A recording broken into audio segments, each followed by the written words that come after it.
பாடல்தான் சிவ அனுபவ விருப்பம். தன்னுடைய பிற்போக்கு நிலையை கூறுவதாக அமைந்த பாடல்.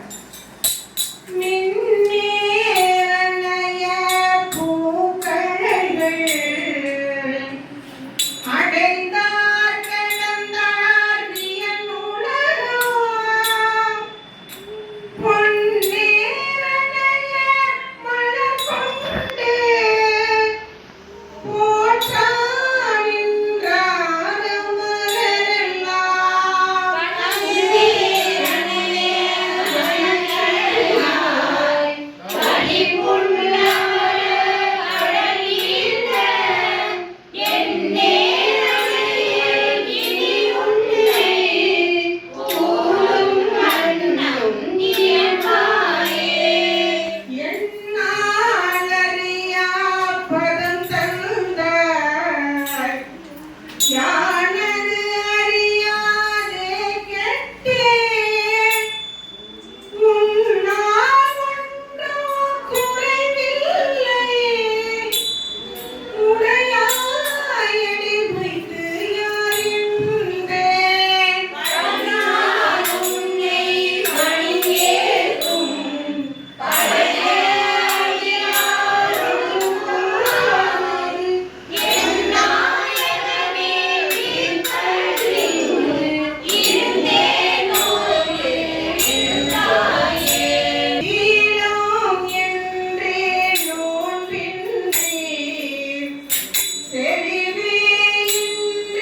நிறைவாக இன்று மாதத்திற்கு ஒரு முறை செய்யறீங்களா? மாதத்திற்கு ஒரு முறை திருவாசகம் முற்றோதலாக செய்ய மிக ஆரம்பிச்சிருக்கேன். இந்த திருவாசக பாடல்களை படிக்கும் பொழுது இன்றைய தினம் நான் ரொம்ப நாளாக சொல்லிக்கிட்டே இருந்தாங்க மணிமேகலாமா, நான் ஒரு சுற்றுலா படிக்கிறீங்க, அது மாலை நேரத்தில் படிக்கிறீங்க, நீங்கள் படிக்கமா அப்படின்னு சொல்லுங்க. ஒரு வார காலமாக நீங்கள் வந்துடணும் அப்படிங்கிற ஒரு நச்சரிப்பு இருந்துகிட்டே இருந்துச்சு. முதலாக கந்தர்வ கோட்டையில் நம்மளுடைய அந்த அபிராமி அம்பாள் கோவிலில்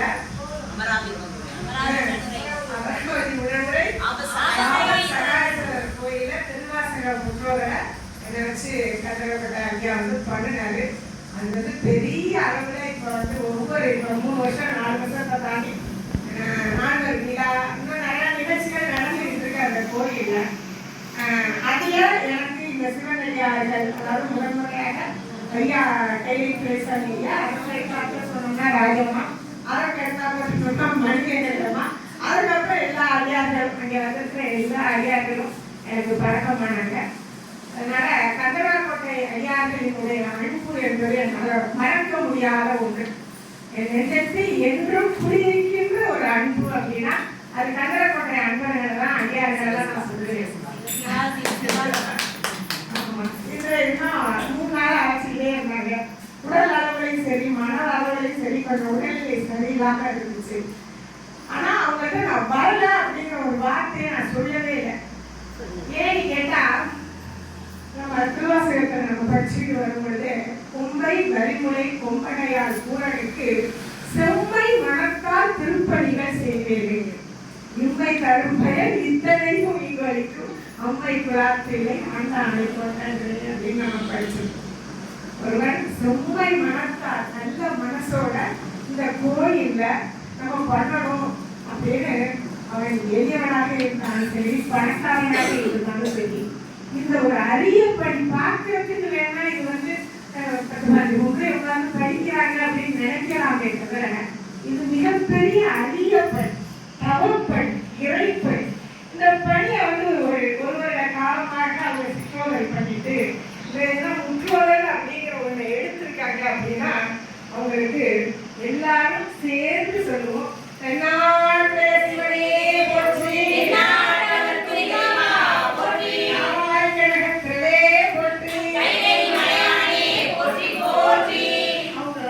ரொம்ப ஒரு ஆர்வம் இந்த மாதிரி படிக்கிறது, பாடுறது, அன்னபாரி செய்யறது, அந்த மாதிரி நிறைய அதாவது எடுத்து செய்யணுங்கிற மனசு இருக்கும். ஆனா செய்ய முடியாது. சிலருக்கு அன்னபாரிப்பதற்கு வசதி இருக்கும், ஆனா வீட்டுல இருக்கவங்க விட மாட்டாங்க. அந்த மாதிரி சூழ்நிலைகள்லாம் நிறைய இருக்கு. அதையெல்லாம் தாண்டி ஒரு பெண்ணாக அவங்க முன்னின்று இத்தனை பேரை நினைக்கிறோம். நம்ம ஒரு 10 பேரை நம்மளால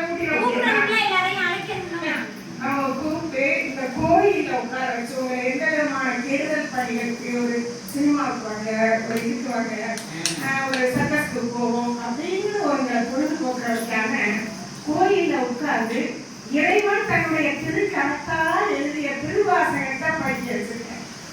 இதுல படிச்சவங்களும் வந்திருப்பீங்க, எவ்வளவு நாட்களாக படிக்காத ஒரு இவரும் வந்திருப்பீங்க. அப்ப உங்களுக்கு அந்த அருளினுடைய முதல் படியை நீங்க எடுத்து கொடுத்துருக்காங்க.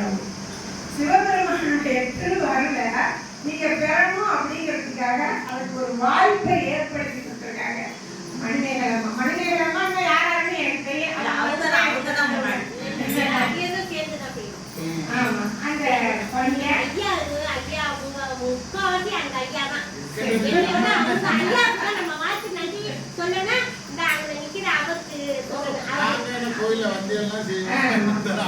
செஞ்சிருக்காங்க. இது சாதாரண படியெல்லாம் கிடையாது. பார்ப்பதற்கு வேணா இது சின்ன படியா தெரியலாமே தவிர இறைவனை நம்மளுக்கெல்லாம் உயர்ந்தவன், நம்மளுக்கெல்லாம் தலைவன் இறைவன், அவனுக்கு இந்த பணி மிகப்பெரிய பணி. சாதாரண மக்களுக்கு, இந்த உலகத்து மக்களுக்கு, இன்பத்தில் இருக்கின்ற மக்களுக்கு, மாயையில் உழந்து கொண்டிருக்கின்ற மக்களுக்கு தான் இது சாதாரண பணியை தவிர இறைவனை பொறுத்த வரைக்கும் பெரும் பணி. இன்னைக்கு அருந்தடத்து சந்தோஷத்துல இருப்பார் அவர். என்னன்னா இவ்வளவு புகழெல்லாம் பாடுறாங்களே,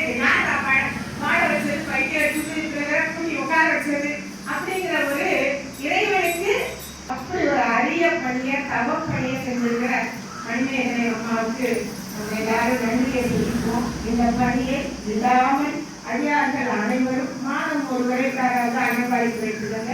அப்படி இல்லை அப்படின்னா உங்களால் முடிஞ்ச 100 50 கொடுங்க. அந்த பணியை அவங்க ஏற்றுக்குவாங்க. கொடுத்து உங்களால் முடிஞ்ச அங்கன்வாடி பெற்று மாதம் இதை விடாமல் செய்யுங்க. அன்றாக்கோட்டையில ஆன்மீகம் வளர்ந்து கொண்டிருக்கின்ற ஒரு நகரமாக இது மாறிக்கொண்டிருக்கின்றது.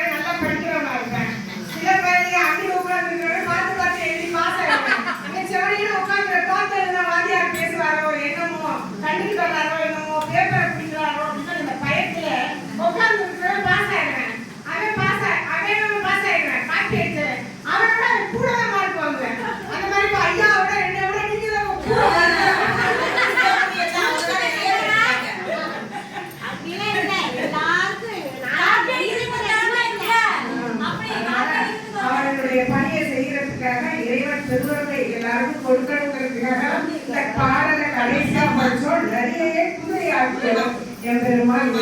அந்த மாதிரி ஒரு சாதாரண பெண்ணை வச்சு அவர்களுடைய புகழை பரப்பிக்கிட்டு இருக்காரு. அப்படின்னா நம்ம கெட்ட வழியா நம்ம போகக்கூடாதே தவிர நல்வழிக்கு யார் எது பேசினாலும் சும்மா தொடச்சிட்டு போயிட்டே இருக்காங்க நம்மளுடைய வழியை பார்த்துட்டு.